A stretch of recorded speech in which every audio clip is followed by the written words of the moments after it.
Target Clear, the AQA pre-release preliminary material skeleton program steaming pile of cutting-edge technology. In the ZigZag Task, this is task 2. So this is about more meaningful error messages. Reading the question carefully here, including suitable error messages to the user. Currently doesn't give any feedback for any invalid or erroneous input. Modify play game, numbers user all in number allowed, and check if user input valid to give suitable feedback.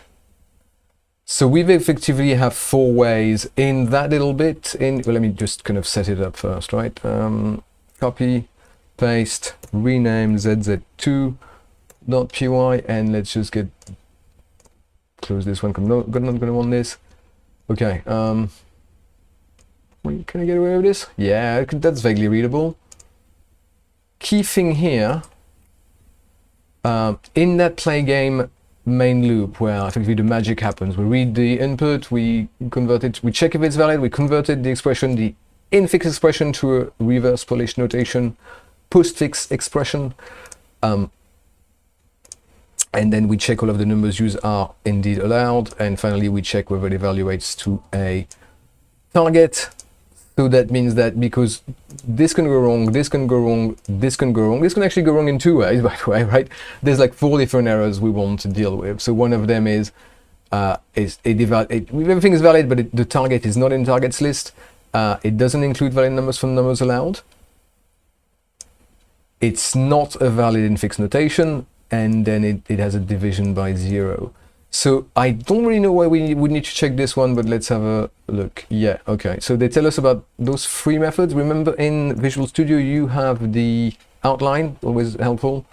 I can bring it a bit larger. Yeah, okay. Now, play game, this one as well.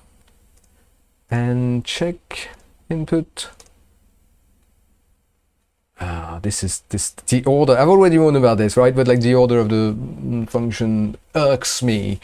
Yeah, right, what's this? Oh, this return a get number, it's this one, right? So this is the regular expression, but it's just true and false. Although we could display, what they mean here is that we could display messages inside the checking functions rather than in play game, but let's have a look. Right, let's go back to play game. So you can see that we've got 3 sets of nested ifs, but really there's only one else for the main one. No, actually this else is for here, right? So those are 3 nested if then without any else's. So what we simply need to do is add some else's. Oh, it doesn't, should indent, put it indented correctly. So here we are, it's not a target, so I'm just going to not a target. Yes, there might be, we might have an issue with this in a minute, but let's take the pretty easy one. Else print, so this is the else for this one. Not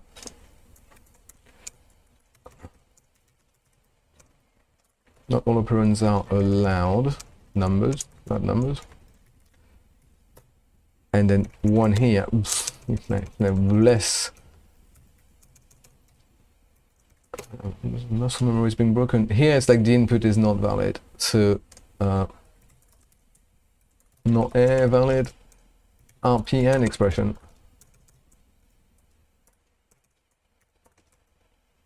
Not a valid infix, my bad, sorry, infix. Places are not allowed, because in the initial version, places are not allowed. It's very easy to actually make them allowed, as we've seen. So this will take care of 3 of the possible problems. Let's test it first. Control F5, Control Shift F5, click the button. Why not? Boom, not a valid expression. I might kind of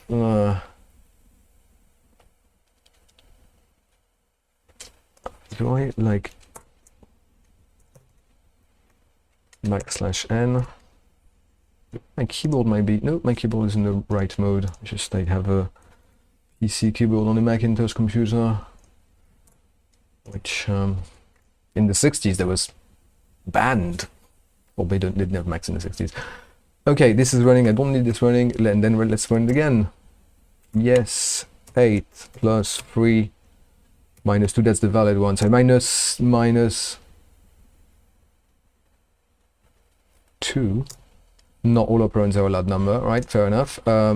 8 plus 3, not a target. And then 8 plus 3 space, or whatever, like, you know, well, maybe just a simple mistake, like 8 plus 3, not a valid int6 expression. So I've taken care, well, we can have a look at what they recommend here for the tests specifically, but the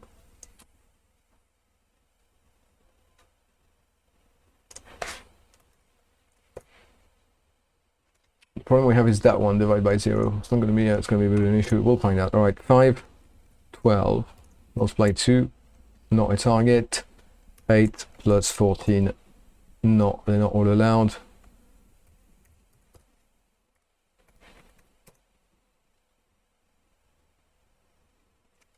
What happened there? Oh, did that actually pass?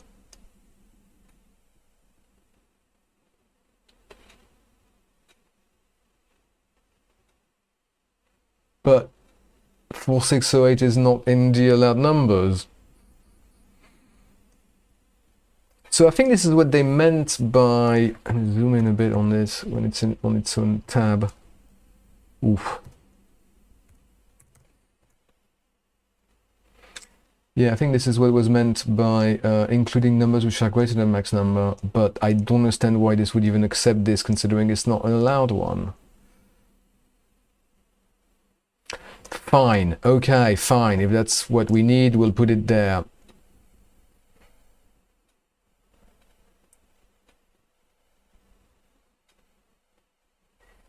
Check valid number. How is it? Where is that called?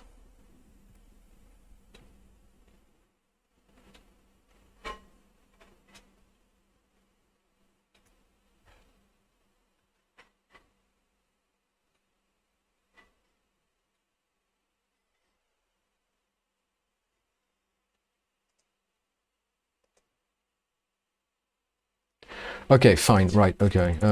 I'll add something there, but well, no, actually, let me put a breakpoint and debug and see exactly how come we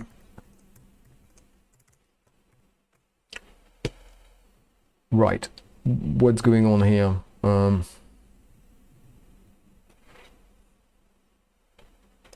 gonna put a breakpoint going in here and then run it again here, and it was 512 times 9, right? 4608 divide 512.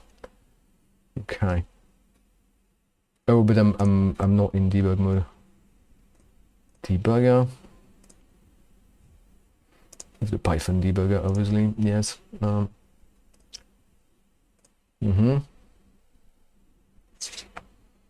You run 4608 divide 512.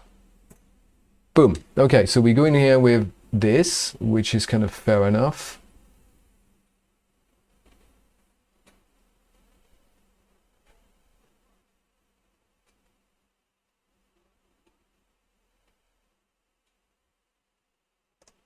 Let me put one here as well. So the item 512 is inside here, so it's going to remove it and loop again. Oh no, well that's it. I'm sorry. No, because the other one would have failed the valid number. Oh. Oh, so there's actually a bug in the code, right? Because what's happening here, right, we go into to check that they're all allowed, which we do by this, right? This is the if, so we make a copy of the numbers allowed into the temp, and then we remove them to the temp so we can only use each number allowed once. Except we only do this if we pass check valid number. So there should be something here that else return false as well, right? So if it's not a valid number, we return false. If I do this, I don't need to change any of my error messages, because now the code will work correctly in that because 4608 is not in the allowed numbers, then this will fail and we'll see not allowed messages. Observe 4608 divide 9. Boom, null operands are all in. Okay, we're back on track. So far I've taken care of 3 of the, what you may call it, possible errors I could get when entering an expression. However, the last one, the divide by 0, is a little bit fiddlier because, yeah, it's just like adding this block of else's there. And I've also added here, no, that's not how I would start. That's not how I would record, whatever. They boils down to the same, but really I've left this one in and just added one below.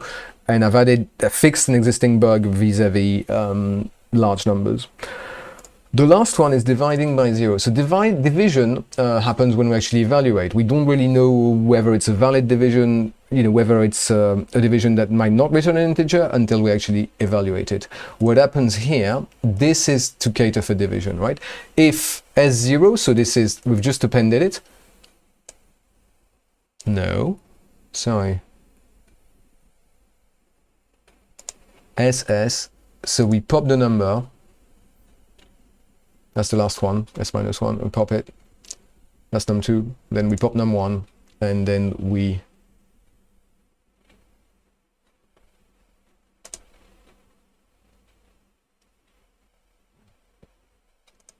pop the operator from the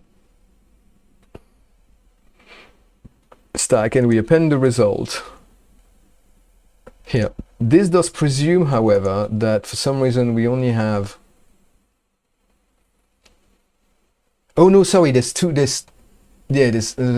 out of the while here. So we kind of, this is where we're reading the thing, and at the very end once we have a result. So it's not really every division, but like the only way we can have a result that's not an integer if there is a division, right, at some point, because we hit a 0.5 or 0.333, whatever, right? And so if the result, the one thing we have at the, because when we finished S, the stack we're using only has the final result, so S0 is the sole element, and if that cast to a float is minus the floor, so truncating anything before the decimal point, minus this, if that's equal to 0, so if it is, it doesn't have any decimal point, we'll return it, otherwise we'll return -1.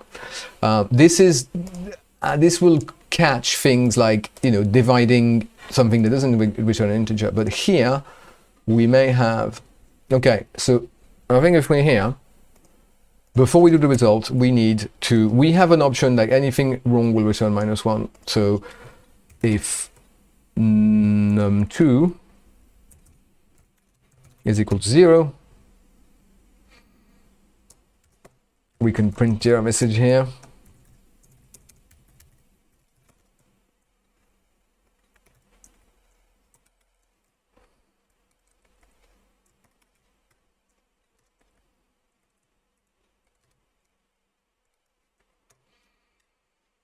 Boom, dramatic enough, and of course not forgetting to return, what do we return if it's wrong? -1, yeah, okay. Now save this, and we now can try it. Let's, yeah, not with the debugger then, just plain run. So 8 divided by 0. Now 0 is not in the allowed number, so to try this properly, we need like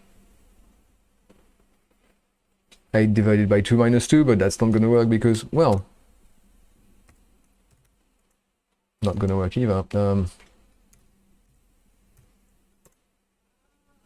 Okay, so then if I did this, the 0, because the reason the 0 was breaking, it was before my fix, which was this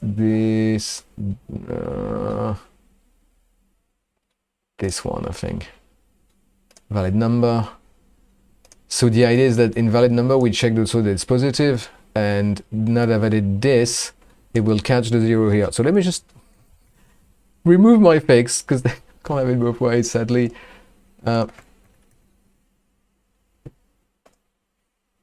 So having removed the fix and put the code back to this, I should redo this video so it's in the right order, but whatever, it's fine.